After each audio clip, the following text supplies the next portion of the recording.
नमस्कार दोस्तों, आज हम समय के चक्र को पीछे घुमाकर त्रेता युग के उस पावन बेला में प्रवेश कर रहे हैं जहां न केवल एक महाबली का जन्म होना था बल्कि स्वयं ब्रह्मांड के रचयिता एक अद्भुत लीला रचने जा रहे थे।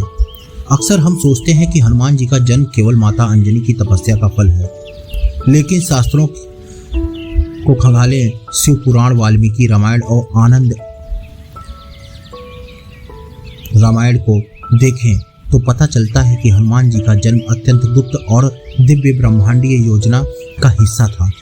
आज हम बंद आंखों से उस परम सत्य और जन्म उत्सव की प्रामाणिक कथा का रसपान करेंगे। सीधे दिल से सुनिएगा, कानों में ईयरफोन लगा लीजिए।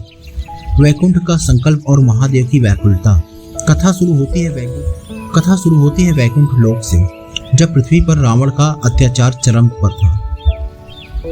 तब भगवान विष्णु ने मानव रूप में श्री राम बनकर अवतरित होने का संकल्प लिया। जब यह बात कैलाश पर्वत पर देवाधिदेव महादेव को पता चली तो वे व्याकुल हो उठे। महादेव का विचार, शिवजी ने सोचा, मेरे आराध्य नारायण पृथ्वी पर जा रहे हैं, मैं कैलाश पर बैठकर क्या करूंगा, मुझे भी उनकी सेवा में जाना होगा। दार्शनिक संकट, लेकिन संकट यह था कि श्री राम तो मर्यादा पुरुषोत्तम होंगे, यदि शिव जी अपने मूल रूप में चले जाएंगे तो राम जी क्या करेंगे। शिव जी को पूजने लगेंगे क्योंकि दोनों एक दूसरे के आराध्य हैं, इसमें स्वामी और सेवक की मर्यादा टूट जाएगी।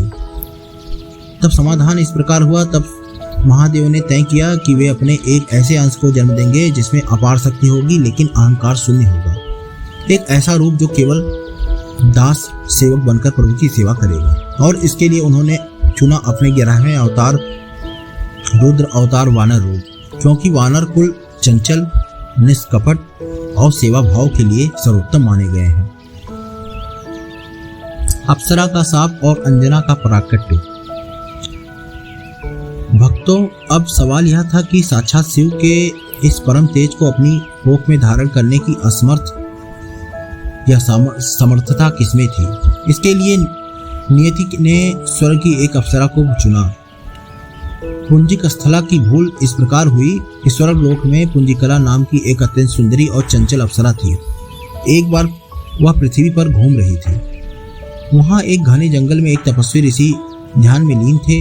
कौतूहलवश वह अज्ञानतावश पुंजिकला स्थला ने उन पर फल और कंकड़ फेंककर उनका ध्यान भटकाने का प्रयास किया। ऋषि का क्रोध और शाप ऋषि की आंखें खोल दिया।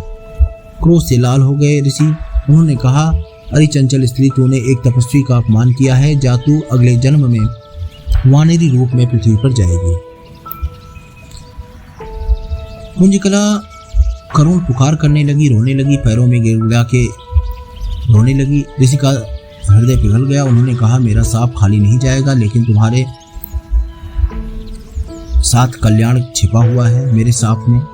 जब तुम वानरी बनोगी तो तुम्हारा नाम अंजना होगा और तुम्हारी कोख से साक्षात महादेव का वह अंश जन्म लेगा जो त्रिलोक में पूजनीय होगा। इस प्रकार वह अप्सरा पृथ्वी पर वानर राज कुंजर की पुत्री अंजना के रूप में जन्मी। उनका विवाह सुमेरु पर्वत के अत्यंत पराक्रमी और धर्मात्मा राजा केसरी से हुआ। राजा केसरी इतने शक्तिशाली थे कि उन्होंने कई बार देवताओं को युद्ध में मदद की थी, लेकिन विवाह के कई वर्ष बीत जाने के बाद उनके आंगन में कोई संतान नहीं थी। मतंग ऋषि की आज्ञा से घोर तपस्या, संतान की चाह में राजा केसरी और माता अंजना व्याकुल रहने लगे।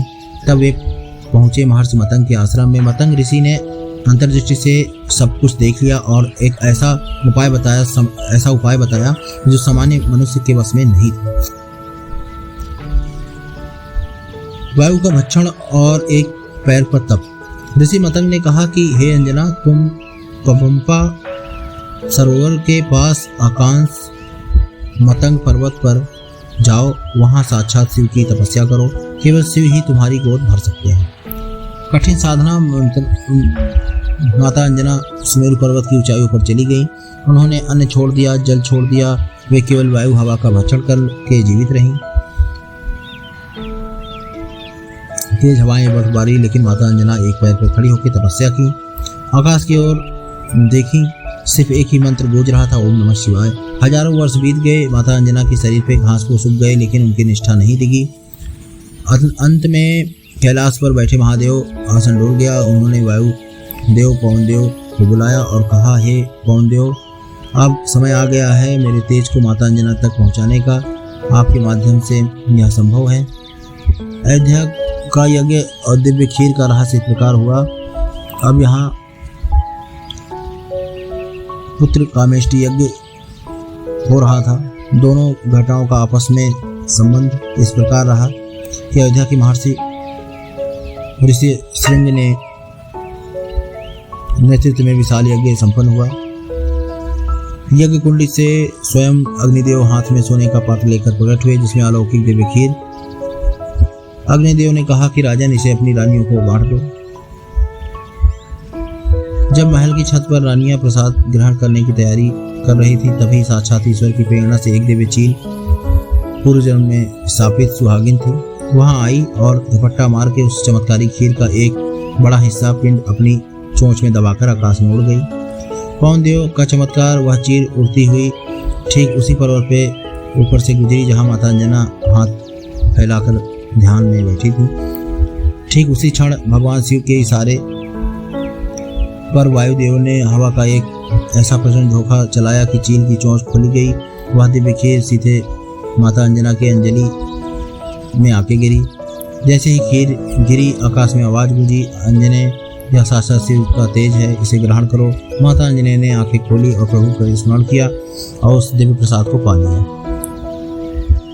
यही कारण है कि हनुमान जी के 3 पिता माने जाते हैं। कुल कारण केसरी नंदन तेज और प्रसाद पहुंचाने के कारण पवन पुत्र और आत्मा के कारण साक्षात शंकर शिव।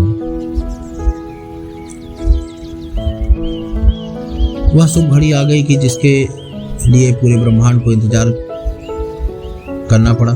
चैत्र मास की शुक्ल पक्ष पूर्णिमा तिथि, चित्रा नक्षत्र, मेष लग्न और मंगलवार का दिन। जय ही सूर्य देव पूर्व दिशा में उदय हुए।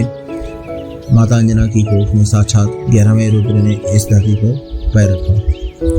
वह बालक कोई साधारण रोता हुआ शिशु नहीं था। जन्म लेते ही बालक के चेहरे पर करोड़ों सूर्य की तेज, उनके कानों में सोने के दिव्य कुंडल, उनके शरीर में जन्मजात यज्ञोपवीत जनेऊ और एक सुंदर सी पूंछ मिली थी। जैसे हनुमान जी ने जन्म लिया, सुमेरु पर्वत पर फूलों की वर्षा होने लगी, अप्सराएं नाचने लगी, गंधर्व गाने लगे। स्वयं शिव पार्वती साधु का भेष बदलकर बाल हनुमान के दर्शन किए। जन्म लेते ही बाल हनुमान को तीव्र भूख लगी। उन्होंने आकाश के तरफ देखा।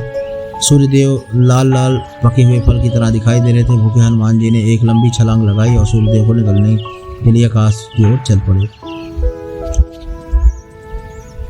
इसके आगे की लीला आप जानते हैं।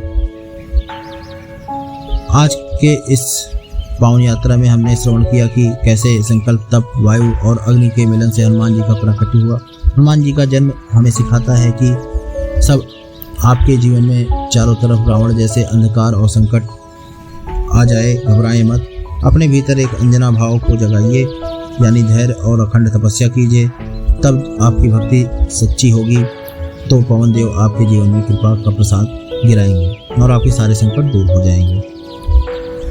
हनुमान जी आज भी सशरीर जीवित हैं। यहाँ भी राम कथा होती है। जहाँ भी राम कथा होती है, वे अदृश्य रूप में आंसू बहाते हुए बैठ सकते हैं। आइए पवन पुत्र के चरणों में सिर झुकाएं और इस मंत्र का उच्चारण करें। मनोजौम मारुतुल्य वेगम जितेंद्रियम बुद्धिमताम वरिष्ठम वातात्म जम्बुवानरथ मुख्यम श्री रामदूतम शरणं प्रपद्ये। बोलो राजा रामचंद्र की जय, पवन सुत हनुमान की जय। तो हमारे चैनल को सब्सक्राइब करिए, वीडियो को शेयर करिए और कमेंट बॉक्स में अपनी राय दीजिए। फिर मिलते हैं अगली वीडियो में। पवन पुत्र हनुमान की जय।